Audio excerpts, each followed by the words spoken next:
Media మిత్రులకి నమస్కారం. ఈ పత్రికా సమావేశంలో ఉన్నవారు శ్రీ బసవాపురం లక్ష్మీనరసయ్య గారు, రాష్ట్ర అధ్యక్షులు కిసాన్ మోర్చా, నేను అభిషేక్ జగిని, రాష్ట్ర అధికార ప్రతినిధి, కె హరీష్ కుమార్ గారు, ఆఫీస్ సెక్రటరీ కిసాన్ మోర్చా, వడ్డే చంద్రయ్య గారు, కార్యదర్శి కిసాన్ మోర్చా, డాక్టర్ ప్రభాగౌడ్ గారు, మీడియా ప్యానలిస్ట్. సమావేశాన్ని ఉద్దేశించి మాట్లాడవలసిందిగా లక్ష్మీనరసయ్య గారిని కోరుతున్నాను. మీడియా మిత్రులకు నమస్కారం. చాలా విషాదం. నిన్న మంచిర్యాల జిల్లా లక్షట్పేట మండలంలో ధాన్యం కొనుగోలు కేంద్రాల్లో 4 వ్యక్తులు అకాల మరణం చెందడం జరిగింది. వారికి భారతీయ జనతా పార్టీ తెలంగాణ తరఫున ప్రగాఢ సంతాపాన్ని తెలియజేస్తున్నాము. ఈ మరణం పూర్తిగా ఈ రాష్ట్ర ప్రభుత్వమే వహించాలని చెప్పి కూడా డిమాండ్ చేయడం జరుగుతున్నది. వారి పరిస్థితి ఎంత అధ్వాన్నంగా ఉందంటే, గత నెల రోజులుగా ధాన్య సేకరణ కేంద్రాలకు తీసుకెళ్లి ధాన్యం తూకం కొరకు నానా అవస్థలు పడుతుంటే, ఈ రాష్ట్ర ప్రభుత్వము పరిపాలనా రాహిత్యం వల్ల, పరిపాలనా లోపం వల్ల సరియైన రీతిలో ధాన్యాన్ని కొనుగోలు చేయలేక, ధాన్యాన్ని తూకం చేయలేక రైస్ మిల్లర్స్తో కుమ్ముక్కై రైతులను నానా ఇబ్బంది పెట్టడం జరుగుతున్నది. ఇక్కడ లక్షట్పేట మండలంలో దాదాపు నెల రోజుల నుంచి చనిపోయిన రైతులు అక్కడ ధాన్యాన్ని నిల్వ చేసి అన్నమో రామచంద్ర అని చెప్పి తూకం కొరకు వెయిట్ చేస్తుంటే అకాల వర్షం రావడం జరిగింది. ఆ అకాల వర్షంతో ధాన్యం తడిసి ముద్దైపోతుంది, చేతికొచ్చిన పంట చేజారిపోతుంది, అయ్యో రామచంద్ర అని చెప్పేసి వాళ్ళ స్వంత తాటిపత్రులు తీసుకొని ఆ తాటిపత్రులు కప్పటానికి ప్రయత్నం చేస్తే ఆ వర్షంలో గోడ కూలి దుర్మరణం పాలు కావడం జరిగింది.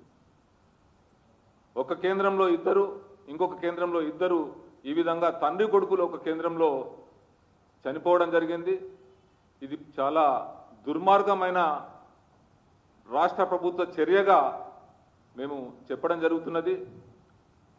అదేవిధంగా నిన్న వరంగల్ జిల్లా వర్ధానపేటలోని ఇల్లందు ఏదైతే కొనుగోలు కేంద్రం ఉందో, ప్రాథమిక కేంద్రం ఉందో, అక్కడ నేను వెళ్ళడం జరిగింది. మా భారతీయ జనతా పార్టీ వరంగల్ జిల్లా నాయకులతో కలిసి, కిసాన్ మోర్చా నాయకులతో కలిసి, అక్కడ పరిస్థితి కూడా పూర్తిగా ఎంత అధ్వాన్నంగా ఉందంటే, గత నెల రోజులుగా మక్కలు, వరి ధాన్యం కుప్పలు పోసుకొని పడిగాపులు కాస్తున్నారు, కానీ అక్కడ తూకం చేసే పరిస్థితి ఉత్పన్నం కాలేదు. ఆ తూకం కొంతమంది చేస్తున్నారు. ఆ తూకం చేసే వ్యక్తులు ఎవరైతే ఉన్నారో వాళ్ళు అక్కడ ఉన్న మంత్రికి సంబంధించిన వ్యక్తులు, తుమ్మల నాగేశ్వరరావు గారికి సంబంధించిన వ్యక్తులు ఉండి అంటే 2400 రూపాయలు కేంద్ర ప్రభుత్వం మక్కలకు ఎంఎస్పీని పెంచితే, కేంద్ర ప్రభుత్వం ద్వారా ఎంఎస్పీని ఫిక్స్ చేసి వాళ్ళకు రైతులకు ఇస్తే, ఇక్కడ రాష్ట్ర ప్రభుత్వము ఒక ఏజెంట్ లాగా ఉండి కొనాల్సిన బాధ్యత ఉండే. కానీ అక్కడున్న మంత్రి, ఎమ్మెల్యేలు అందరూ కలిసి ఎవరైతే 300 నుంచి 400 రూపాయలు తక్కువ అమ్ముకుంటారో వాళ్ళే తూకం చేస్తూ గోదాములకు పంపించడం జరుగుతున్నది. అంటే ఆ విధంగా రైతులను మోసం చేయడం జరుగుతున్నది. అంటే ఎట్టి పరిస్థితులను ఫోర్సిబుల్లీ అంటే బలవంతంగా రైతులు తక్కువ రేటుకు అమ్ముకొని పోతే వాళ్ళు మళ్ళా కొనేసి మార్కెట్ ద్వారా మళ్ళీ 2,400 రూపాయలు ఎంఎస్పీని వాళ్ళు తీసుకోవాలనే ఒక ఆలోచనతోటి ఒక స్కామ్ రూపంలో మంత్రి ద్వారా జరుగుతున్న పని అని చెప్పి భారతీయ జనతా పార్టీ చెప్పడం జరుగుతున్నది. అదేవిధంగా కేంద్ర ప్రభుత్వము ప్రతిసారి చెప్పడం జరిగింది ఏంటంటే కేంద్ర ప్రభుత్వము వరి ధాన్యము, మక్కలు, జొన్నలు, పప్పు దినుసులు, అదేవిధంగా పత్తి ప్రతి దాదాపు 23 పంటలకు కలిపి ఎంఎస్పి నిర్ణయం చేయడం జరిగింది.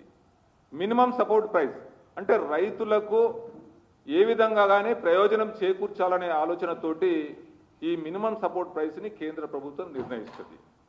రైతులు ఏదైతే పెట్టుబడి పెడుతున్నారో ఆ పెట్టుబడికి ఒక 50% కంటే ఎక్కువ వాళ్ళకు లాభాలలో ఉంటే రైతులు వ్యవసాయంలో నిమగ్నమైపోయి ఫర్దర్గా మళ్ళీ వ్యవసాయం చేసుకుంటారు. కాబట్టి రైతులకు చేయూతనియ్యాలని చెప్పి ఈ మినిమం సపోర్ట్ ప్రైస్ని కేంద్ర ప్రభుత్వం నిర్ణయించి కేంద్ర ప్రభుత్వం ద్వారానే పూర్తి స్థాయిలో బడ్జెట్ని కేటాయించి రాష్ట్ర ప్రభుత్వాలకు పంపించడం జరుగుతుంది, రియంబర్స్మెంట్ చేయడం జరుగుతుంది.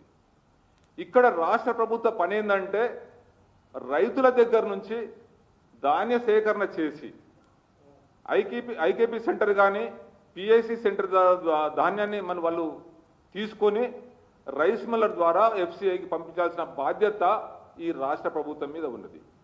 కానీ ఈ రాష్ట్ర ప్రభుత్వము ఈ రైతుల దగ్గర నుంచి సుతిలి కొరకు అని చెప్పి, బార్దాన్ కొరకు అని చెప్పి, హమాలి కొరకు అని చెప్పి అడిషనల్గా డబ్బులు కూడా వసూలు చేసే పరిస్థితులలో ఈరోజు రాష్ట్ర ప్రభుత్వం ఉంది.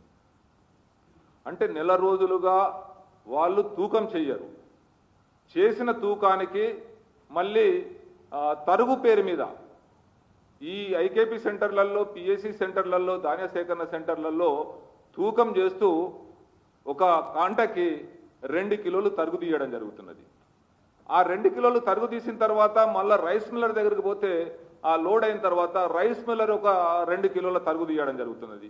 ఈ విధంగా రైతులను అంటే ఏ క్వాలిటీ ఏ గ్రేడ్ ధాన్యాన్ని కూడా ఈ విధంగా ప్రతి క్వింటాల్కి ఒక 5-6 కిలోల తరుగు పేరు మీద ఇక్కడ ఐకేపీ సెంటర్లో అదేవిధంగా రైస్ మిల్లర్లో దోపిడీ చేయడం జరుగుతున్నది.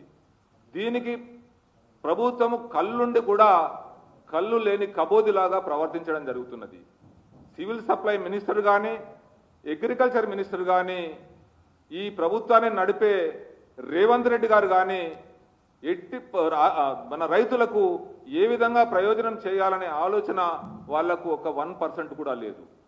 ఎక్కడ అవినీతి చేద్దామా, అవినీతితో డబ్బులు సంపాదిందామని చెప్పి మంత్రులు ముఖ్యమంత్రి చూడడం తప్ప రైతుల బాగోగు గురించి ఆలోచించే ఈ ప్రభుత్వం లేదు. ఈ రైతులకు అన్యాయం చేస్తే వాళ్ళ కలకల పూర్తి స్థాయిలో తలిగి గత ప్రభుత్వం ఏ విధంగా నాశనం అయిపోయిందో ఈ ప్రభుత్వం కూడా అదే పరిస్థితి వస్తుందని చెప్పి భారతీయ జనతా పార్టీ డిమాండ్ చేయడం జరుగుతున్నది. ఇక్కడ తుమ్మల నాగేశ్వరరావు గారు మాట్లాడుతూ ఏం చెప్తాడంటే ఈ ఎంఎస్పి అనేది పూర్తి స్థాయిలో కేంద్ర ప్రభుత్వమే, కేంద్ర ప్రభుత్వమే ఎంఎస్పి అనేది ఇస్తుంది, కేంద్ర ప్రభుత్వం నుంచే పూర్తి స్థాయిలో నిధులు ఇవ్వడం జరుగుతుంది రాష్ట్ర ప్రభుత్వానికి. రాష్ట్ర ప్రభుత్వం ఒక్క పైసా కూడా ఖర్చు పెట్టాల్సిన అవసరం లేదు. ఈ రాష్ట్ర ప్రభుత్వంకి అయ్యే ఖర్చు కానీ హమాలి కానీ, బార్దాన్ కానీ, టార్పాలిన్లు కానీ, డ్రైయర్స్ కానీ, ట్రాన్స్పోర్ట్ కానీ పూర్తి స్థాయిలో 100% ఆఖరి గింజ వరకు కూడా ఈ కేంద్ర ప్రభుత్వ నిధుల నుంచే ఇవి జరుగుతాయి. కేంద్ర ప్రభుత్వము పూర్తి స్థాయిలో రియంబర్స్మెంట్ చేస్తుంది. కానీ ఈ రాష్ట్ర ప్రభుత్వము మా నిధులు ఖర్చు అవుతున్నాయని చెప్పడం జరుగుతున్నది. ఇక పోతే మక్కలు వచ్చి దాదాపు ఇప్పుడు నెల 15 రోజులు అవుతున్నది. మక్కలు వచ్చిన తర్వాత కూడా ఈ కొనుగోలు కేంద్రాల్లో మక్కల పరిస్థితి కూడా అదే ఉన్నది.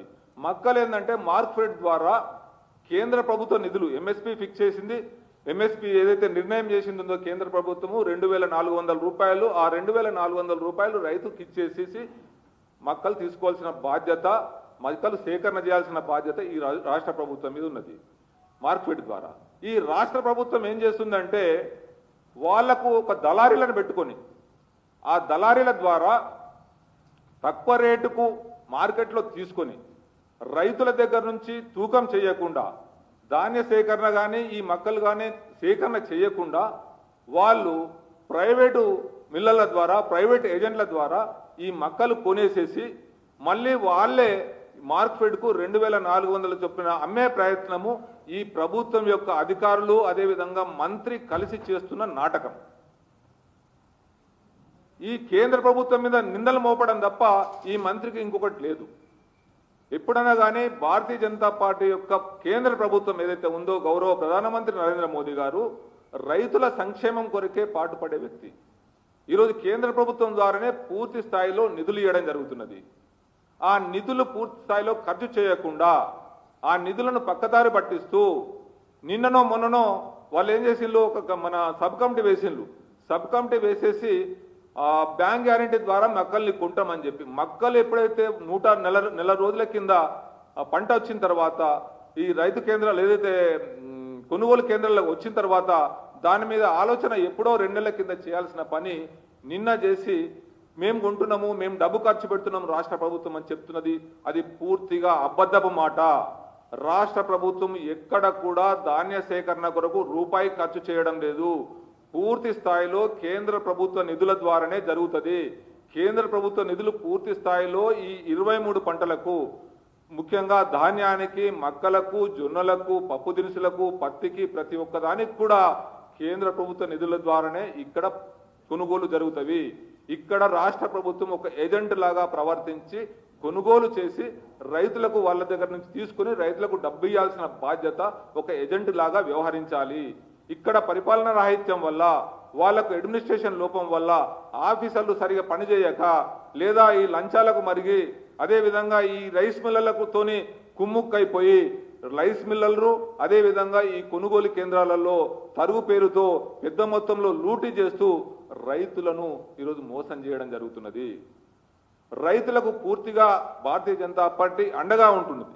ఈరోజు మంచిర్యాల లక్షట్పేటలో ఈరోజు 4 చనిపోయినలు అంటే ఇది పూర్తిగా ప్రభుత్వ వైఫల్యమే.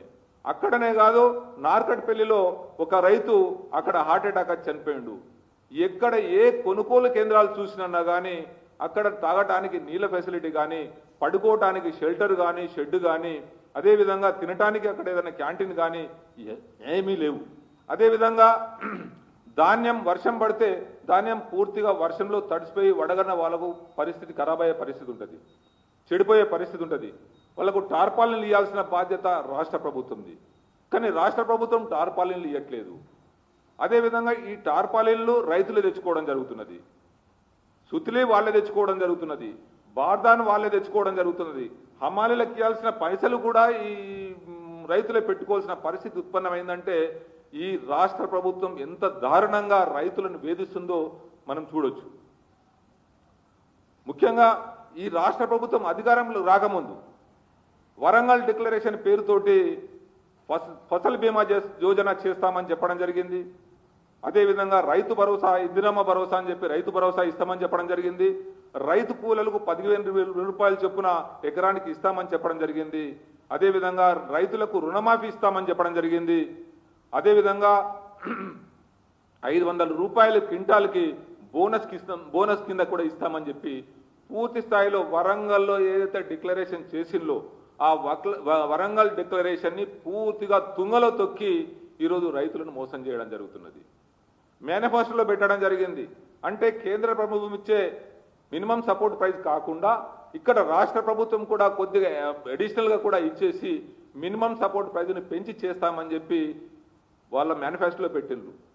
ఈరోజు తుమ్మల నాగేశ్వరరావు దాన్ని చూడకుండా ఏదో పిచ్చి పిచ్చిగా వాగుతున్నాడు. కనీసం మీరు ఇచ్చిన డాక్యుమెంట్ మీరు చూసుకోండి. వరంగల్ డిక్లరేషన్లు ఏదైతే మీరు చెప్పారో ఆ వరంగల్ డిక్లరేషన్ డాక్యుమెంట్ మీరు ఒక్కసారి చూసుకొని మాట్లాడండి. కేంద్ర ప్రభుత్వం ఎక్కడ కూడా బదనాం చేయాలని చెప్పి కేంద్ర ప్రభుత్వం మీద, ఎందుకంటే మీకు పరిపాలన చేతగాక, అడ్మినిస్ట్రేషన్ చేతగాక రైతులు కోపోద్రిక్తులై ఈ రోజు రాష్ట్ర ప్రభుత్వం మీద ఉన్నారని చెప్పేసి ఇది కేంద్ర ప్రభుత్వం మీద ఏదైతే మీరు నెపం పెడుతున్నారో అది పూర్తిగా అబద్ధము. పూర్తి స్థాయిలో రైతులను ఆదుకోవాల్సిన బాధ్యత ఇప్పుడు రాష్ట్ర ప్రభుత్వం ఉన్నది. దానికి ప్రతి గింజకు సరిపోయే మన ఏదైతే నిధులున్నాయో ఆ నిధులను సమకూర్చే బాధ్యత కేంద్ర ప్రభుత్వం ఇస్తుంది. కాబట్టి రాష్ట్ర ప్రభుత్వము రైతులను ఆదుకొని సరి అయిన రీతిలో ఈ కొనుగోలు సక్రమంగా జరిపి రైతులకు ఇబ్బంది జరగకుండా ఇప్పుడు ఉన్న పెద్ద ఎండలు నడుస్తున్నాయి. అదేవిధంగా అకాల వర్షాలు వస్తున్నాయి, వడగళ్ల వాన వస్తున్నది. ఆ విధంగా రైతులు పూర్తిగా నష్టపోయే ప్రమాదం ఉన్నది. ఎక్కడ నష్టపోయినన్నా కానీ అది పూర్తిగా తడిసిపోయినా కానీ కరెక్ట్ రేటుకే ఈరోజు కరెక్ట్ ధరకే ఈరోజు మీరు దాని ఆ తూకం వేసి రైతుల పంటలు తీసుకోవాల్సిన బాధ్యత ఈ రాష్ట్ర ప్రభుత్వం ఉన్నది. కాబట్టి Bharatiya Janata party Kisan Morcha Bharatiya Janata party demand చేస్తుంది, మీరు ఇమీడియట్గా తక్షణమే కొనుగోలు కేంద్రాలలో మీరు మీ ఆఫీసర్లను కానీ అదేవిధంగా రైస్ మిల్లర్లను కానీ మీరు పెట్టేసి తొందరగా ఈ కొనుగోలు కేంద్రాలలో రైతుల యొక్క పంటను కొనుగోలు చేయాలి, లేకపోతే రైతులు నష్టపోయే ప్రమాదం ఉందని చెప్పి నేను కోరడం జరుగుతున్నది. ముఖ్యంగా ఈ రాష్ట్ర ప్రభుత్వం రైతు ద్రోహిగా మిగిలిపోతుంది. రైతులు అంటే దేశానికి వెన్నుముక లాంటి వాళ్ళు. రైతుల బాగోగు ఉంటేనే దేశం బాగుంటుంది. కాబట్టి గౌరవ ప్రధానమంత్రి నరేంద్ర మోదీ గారు రైతులకు బాగుండాలని చెప్పి సబ్సిడీ రూపంలో ఎరువులను ఇవ్వడం జరుగుతున్నది. ఇన్ని పంటలు 23 పంటలకు మినిమం సపోర్ట్ ప్రైస్ ఇవ్వడం జరుగుతున్నది. ఎందుకంటే వాళ్లకు లాభాలలో నడిపించాల రైతులను. రైతు బాగుంటేనే దేశం బాగుంటుంది అనే ఒక ప్రగతి పదంలో ముందుకెళ్లాలని చెప్పి వికసిత్ భారత్ ఉండాలని చెప్పి గౌరవ ప్రధానమంత్రి నరేంద్ర మోదీ గారు పనిచేస్తుంటే ఇక్కడ రైతులను నానా ఇబ్బంది పెడుతున్నారు ఈ రాష్ట్ర ప్రభుత్వము. తక్షణమే రైతులను ఆదుకోవాల్సిన బాధ్యత ఈ రాష్ట్ర ప్రభుత్వం మీద ఉందని చెప్పి నేను కోరడం జరుగుతుంది. Thank you.